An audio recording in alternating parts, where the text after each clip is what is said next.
उम्मीद करता हूँ आप सब बहुत बढ़िया होंगे, आप सबकी पढ़ाई बहुत मस्त चल रही होगी, बहुत तगड़ा आप लोग तैयारी कर रहे होगे। ये मेरा उम्मीद है और इस उम्मीद को कभी भी तोड़ने मत देना।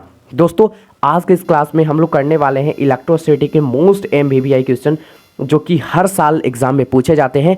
और भैया मैं आपको बताया था कि अगर आप हमारे लास्ट क्लास तक, हमारे इस यूट्यूब चैनल से अगर आप लास्ट क्लास तक जुड़ जाते हो एग्जाम के लास्ट क्लास तक, तो आप 90% मार्क्स लाने से आपको कोई नहीं रोक सकता, आपको 2024 का टॉपर बनने से कोई नहीं रोक सकता। बस मैं शर्त ये है कि मैं जो जो वीडियो अपलोड करूँ सबको आपको वॉच करना है, इससे ज़्यादा आपको किसी भी चैनल से नहीं जुड़ना है। अगर आप जुड़ना चाहते हो तो एक दो चैनल से जुड़ सकते हो, लेकिन मैं आपको एक बात बता देता हूँ, अगर आप मेरे चैनल के सिवाय अगर आप किसी भी चैनल से ना पढ़ाई करते हो तो मैं आपको गारंटी दे सकता हूं कि आप 90% ला सकते हो। वैसे आपकी मर्जी, आप 2-3 चैनल से भी पढ़ाई कर सकते हो, कोई प्रॉब्लम नहीं है। और मैं हवा में बात नहीं कर रहा कि आपका 90% आ जाएगा। इसके लिए आपको मेहनत भी करना पड़ेगा, मुझको भी मेहनत करना पड़ेगा। मैं तो मेहनत कर ही रहा हूँ, बस आपको मेहनत की जरूरी है। आप अपने से सेल्फ स्टडी करो अच्छी तरीके से, ठीक है। उसके बाद 90% क्या 95% पे मार्क्स आ सकता है, क्या समझ रहे हो। और मैं हवा में वैसे ही बात नहीं कर रहा, क्योंकि मुझे बिहार बोर्ड का जो है ना 6 से 7 साल का एक्सपीरियंस है कि बिहार बोर्ड किस तरीके का प्रश्न पत्र जारी करता है 12th के एग्जाम में, 10th के एग्जाम में। ये सब मुझे अच्छी तरीके से पता है। और बिहार बोर्ड का नहीं, मुझे हर एक बोर्ड का पता है, ठीक है।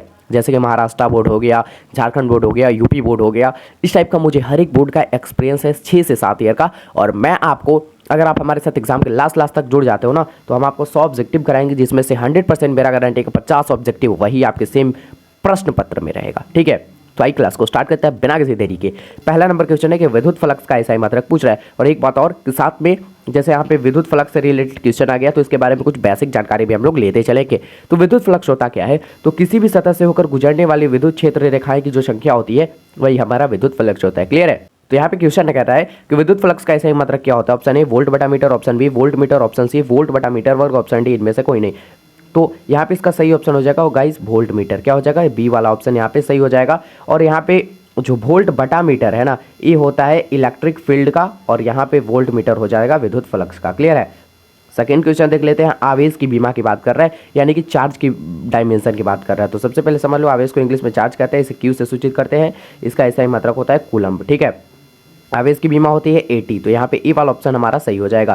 थर्ड क्वेश्चन कह रहा है कि आवेशित खोखले गोले के अंदर, खोखला गोला कुछ इस टाइप से होता है, आपको पता ही होगा। तो इस आवेशित खोखले गोले के अंदर अगर अंदर पूछेगा ना, तो आप हमेशा बताना कि इसके अंदर जो विद्युत तीव्रता का मान होता है वो हमेशा 0 होता है, ठीक है।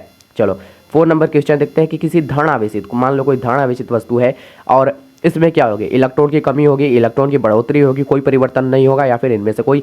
तो आप स्टार्टिंग से ही पढ़ते हो इलेक्ट्रोस्टैटिक में कि मान लो अगर कोई पॉजिटिव है और कोई निगेटिव है, तो ये पॉजिटिव कैसे हुआ, इलेक्ट्रॉन को त्याग कर, और ये निगेटिव कैसे हुआ, इलेक्ट्रॉन को यहाँ से एक ग्रहण कर हुआ। तो इलेक्ट्रॉन को त्याग कर रहा है पॉजिटिव वाला, यानी कि इलेक्ट्रॉन की कमी होगी इसके अंदर। तो यहाँ पे ए वाला ऑप्शन हमारा सही हो जाएगा।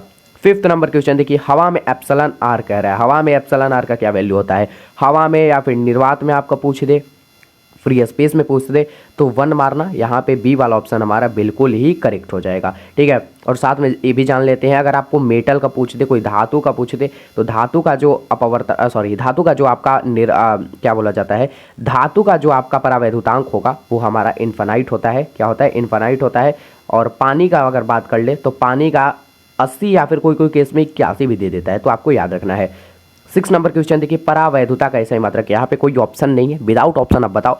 तो याद कर लेना C2, यहाँ पे याद कर लो 1 सेकेंड, C2n-1, C2n-1 m-2 होता है।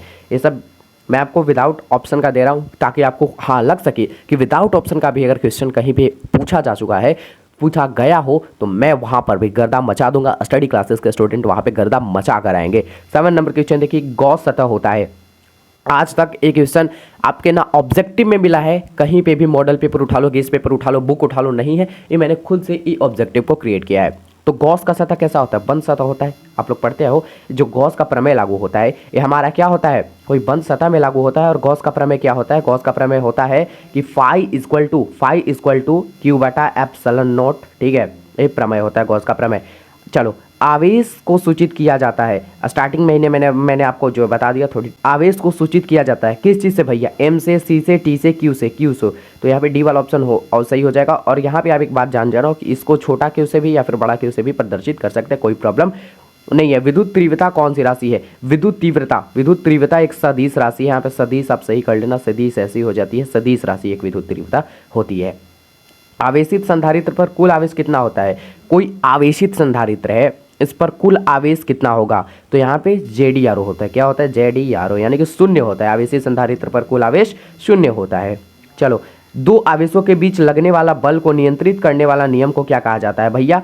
गॉस का नियम, या फिर राउल्ट का नियम, या फिर कूलॉम का नियम, इनमें से कोई नहीं। तो राउल्ट का नियम तो हमको भैया पढ़ना है केमिस्ट्री में। किसमें पढ़ना है? केमिस्ट्री में। तो ये हो नहीं सकता। गॉस का नियम तो हो नहीं सकता, क्योंकि गॉस का प्रमेय कहता है क्या? ये जो विद्युत फ्लक्स होता है ये हमारा इक्वल होता है Q/ε0 के। तो गॉस का प्रमेय तो यहाँ से होगा नहीं। राउल्ट का नियम केमिस्ट्री में पढ़ना है, तो इनमें से कोई तो होगा नहीं। कूलॉम का नियम यहाँ से सही हो जाएगा। कूलॉम का नियम यहाँ से सही हो जाएगा। चलो, आवेश कितने प्रकार के होते हैं? तो आप जानते हो आवेश दो प्रकार के होते हैं। पहला होता है धनात्मक आवेश, धनात्मक, और दूसरा होता है ऋणात्मक। ठीक है, ऋणात्मक आवेश। चलो नेक्स्ट क्वेश्चन 13 नंबर। अगर दो आवेशों के बीच की दूरी बढ़ाई जाए तो उसका वैद्युत स्थितिज ऊर्जा क्या होता है?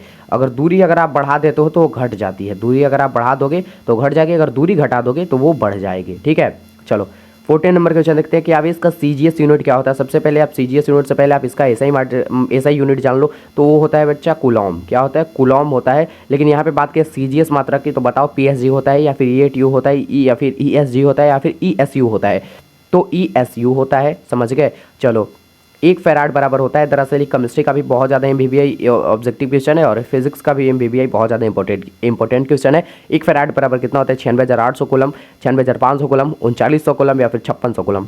तो 96,500 कूलम होता है। तो बी वाला ऑप्शन यहाँ पे बिल्कुल ही करेक्ट हो जाएगा। 16 नंबर क्वेश्चन देखिए, विद्युत धारिता का SI मात्रक बताओ। विद्युत धारिता, वोल्ट मीटर फैराड, इनमें से कोई नहीं। विद्युत धारिता को हम लोग C से डिनोट करते हैं। विद्युत धारिता का SI मात्रक फैराड होता है। क्या होता है? फैराड होता है। आपको हमेशा याद रखना है, क्वेश्चन बार बार रिपीट होता है। संधारित्र कितने प्रकार के होते हैं? ये लग रहा है कि रिपीटेड क्वेश्चन आ गया, लेकिन नहीं। संधारित्र 3 प्रकार के होते हैं। कौन कौन होते हैं सर? ये भी जान ले। तो एक होता है गोलाकार, दूसरा होता है समांतर, और तीसरा होता है बेलनाकार। ठीक है, बेलनाकार। चलो, 1 माइक्रोफैराड बराबर कितना होता है? तो 1 माइक्रोफैराड बराबर 10 का क्या है यहाँ? 10 का पावर -6 है। पावर में यहाँ पे है 10 का पावर -6 1 माइक्रोफैराड कहलाता है। ठीक है, 1 नैनोफैराड क्या होता है सर? ये भी जान लो आप एक्स्ट्रा में। तो 10 का पावर -9 नैनोफैराड। 1 पिकोफैराड क्या होता है? तो 10 का पावर -12 1 पिकोफैराड होता है। ये सब एक्स्ट्रा में चीज़ें आप जाना करो।